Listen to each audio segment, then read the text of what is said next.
A very good afternoon to all of you. Thank you very much for joining us on this special media briefing on the occasion of the visit of the Foreign Minister of China, His Excellency Mr. Wang Yi. To give us a sense of the conversation today that he had with the Honorable External Affairs Minister, we actually have a very privilege of having EM here with us. Also joining us on the dais, Foreign Secretary Shri Harshvardhan Shringla, as well as Additional Secretary in the Ministry looking after East Asia Division, Shri Naveen Shrivastava. So without further ado, I'll hand over the floor to you, sir. Good afternoon. As you're all aware, my talks with Foreign Minister Wang Yi has just concluded. We met for about 3 hours and addressed a broad and substantive agenda in an open and candid manner. We discussed our bilateral relations that have been disturbed as a result of Chinese actions since April 2020. The occasion provided an opportunity to exchange views on major international issues, including Afghanistan and Ukraine. We also took up some other important concerns in our bilateral relationship, including education, travel, and commerce.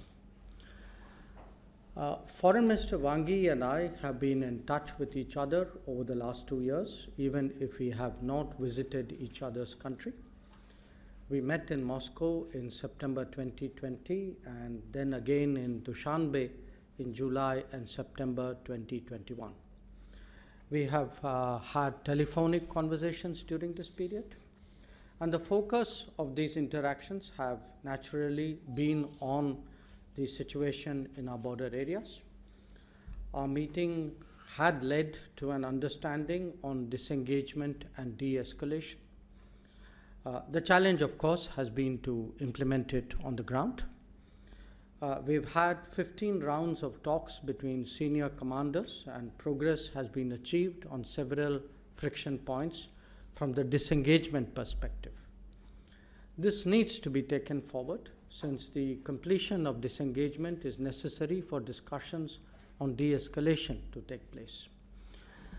I would describe our current situation as work in progress, obviously at a slower pace than desirable, and my discussions with FM Wang Yi today were aimed at expediting that process. The impact of the tension in the border areas on the overall relationship has been visible in the last 2 years. This is only natural since peace and tranquility in the border areas have been the foundation of stable and cooperative ties. Indeed, we have agreements that were designed explicitly to strengthen this foundation and prevent the kind of situation that we are seeing today.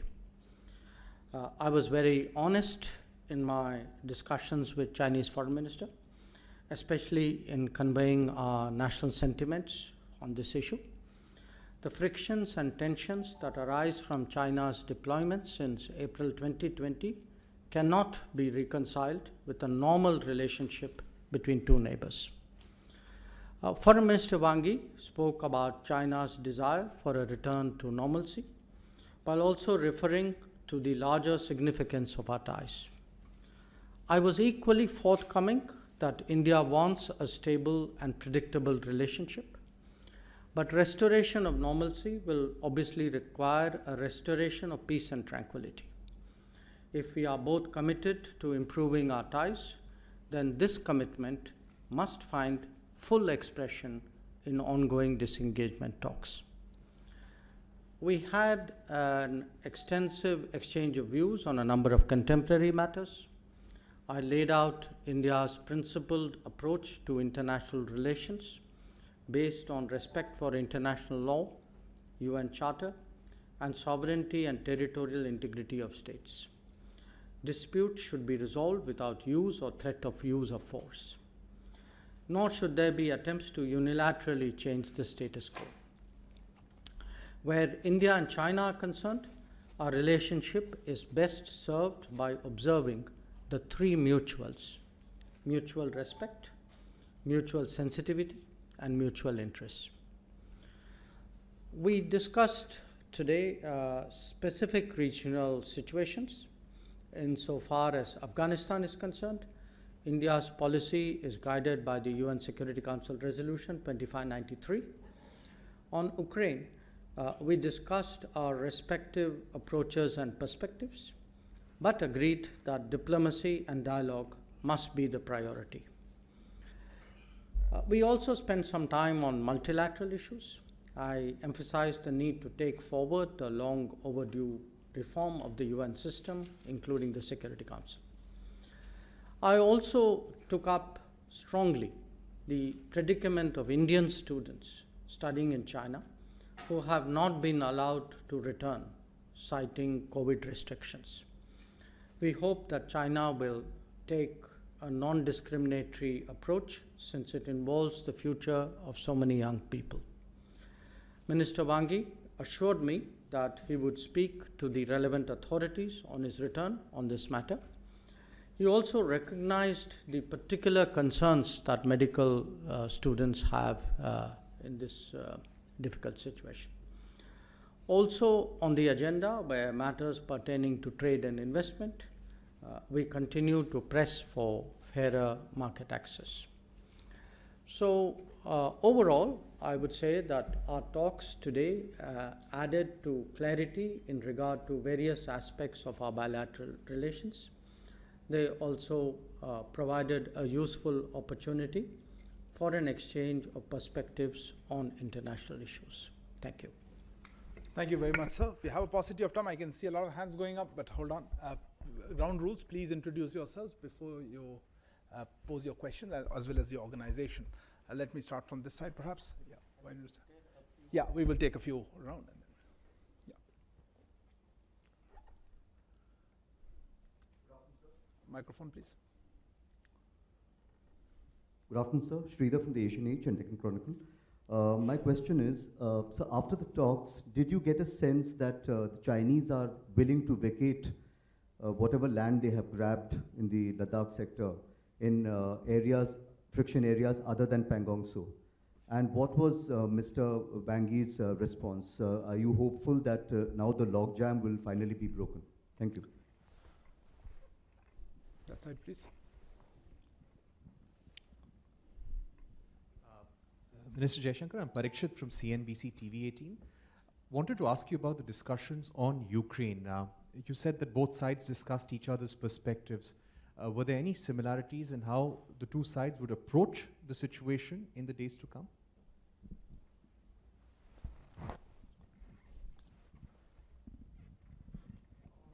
Sir, मैं मनीष हूँ TV9 Bharatvarsh से. Sir, my question is whether you have discussed something related to Quad, and then what was his reaction? Take one side. Yeah, we'll take his four.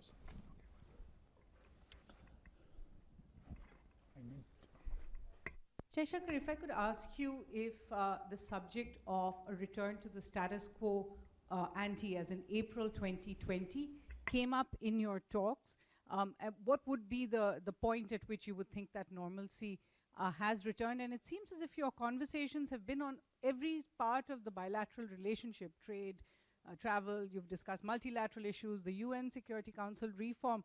Would this be then a sort of return to normalcy in bilateral talks? So should I hand over to you or take another? Okay. Thank you, sir. I'll deal with this. And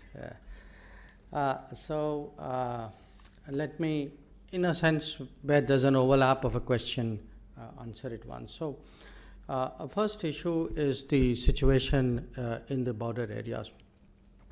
You know, as I said in my opening statement, we have still ongoing friction areas. We've also made a lot of progress in resolving some other friction areas, and Pangong Tso is notable in that regard. So essentially our discussion today was to how to take this forward. Now, you all know that the senior military commanders have been meeting. There have been 15 rounds. In fact, Naveen here has been attending those meetings as well. Now, the point is that so long as there are very large deployments in the border areas which are violative of the 1993 and 96 agreements, clearly the border area situation is not normal.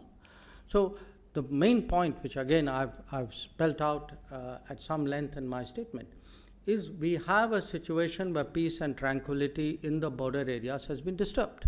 So the situation there is not normal. If the situation there is not normal, if peace and tranquility is the foundation of the basis of how we are going forward, then obviously that is also disturbed. So the answer in that sense is, if you ask me, is our relationship normal today? My answer to you is no, it is not. And it cannot be normal if the situation in the border areas is abnormal. And surely the presence of a large number of troops there in contravention of agreements is abnormality. The second issue, how hopeful am I? Well, we've had, Minister Wang Yi and myself, we've had meetings before, and there have been talks in parallel, not only with the senior military commanders, but also we've had, I think, eight meetings of the WMCC, which is the working mechanism dealing with this issue. So they have made considerable progress. I don't dispute that. In fact, I welcome that. But they haven't sorted out the issue in entirety. So our effort is today to sort out the issue in entirety and deal with the disengagement, so that it then allows us to look at the de-escalation possibilities. Regarding Ukraine, I would say my most accurate characterization would be that Minister Wang Yi presented the Chinese understanding, the Chinese view of the developed situation there and the developments pertaining to it, and I presented the Indian view. I think the Indian view, many of you may have heard me speak about it yesterday in Parliament as well. Obviously, what he said was his view and what I said was my view. But where we had a common element was that both of us agreed on the importance of an immediate ceasefire, as well as a return to diplomacy and dialogue. Insofar as आपका जो सवाल था कि quad का विषय हमारे talks में उन्होंने बात उठाई या नहीं बात नहीं उठी, तो क्वाड पे कोई बातचीत नहीं हुई. So we'll take another, Akhilesh, from there. On the left side. So, I am Akhilesh Suman from Sansad TV. Before coming to India, Mr. Wang Yi had made a statement about Jammu and Kashmir that was very objectionable from our point of view. So did you raise this question to him, that when we don't talk about Tibet and other issues inside China, why does he raise such issues? And did you raise the issue of situation in Indo-Pacific also to him? Sir, here this side. Mukesh. Sir, this is Mukesh Kaushik from Dainik Bhaskar. After 3 hours of talk with Mr. Wang, how hopeful you are that Prime Minister Modi would be able to visit Beijing for BRICS Summit? And did he extend invitation for Mr. Modi to come to BRICS? There was one more hand. That's it. Siddhant, please. So Siddhant from Beyond, my question is, was terrorism emanating from Pakistan discussed during the talks today? Also, has the Chinese side extended invite for the meeting they're hosting on Afghanistan, the foreign ministers meeting in Beijing? And the last question, that's it. Who was it? Yeah, Maha Siddiqui from CNN News 18. Here, sir. Straight behind. Maha Siddiqui from CNN News 18. Sir, the visit was significant since you've already laid out the details for us. Why was it then not announced before he came here? And has any timeline been set for disengagement and de-escalation so that the Prime Minister can then engage at his level at the BRICS summit? So should I? Okay, thanks.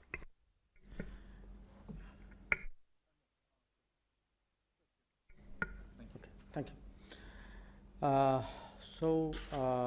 Akhileshji, your question, did the issue of what Minister Wang Yi said at the OIC conference come up? Yes, it did. I referred to it. I explained to him why we found that statement objectionable.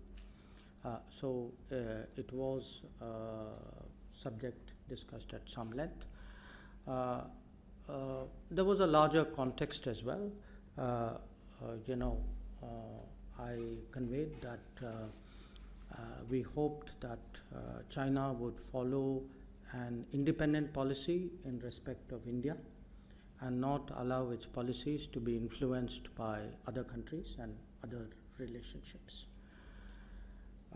So that was that context. Indo-Pacific, no. Again, I referred previously to the Quad question, but Indo-Pacific itself didn't come up in our discussions. Then regarding the visit, the question of invitation to the BRICS, yes, China, Foreign Minister Wang Yi and I discussed the Chinese chairing of the BRICS. And they spoke about, obviously, about hosting a summit at which they would naturally the participation of all the leaders. But that was, in response to the last question, which I think Mahasiddiqui raised.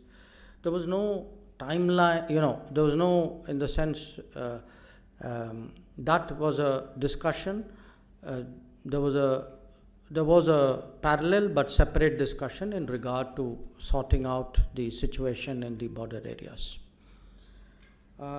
Regarding the Siddhant, your question on terrorism from Pakistan, it did come up in terms of my sharing with him what is an Indian view of the concerns that we have in respect of Pakistan, and of course what were some of the positions taken during the OIC meeting.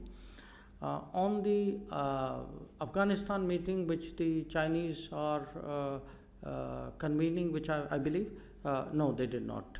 They have not invited us. I think can we? Oh yes, sorry. The question on the visit itself.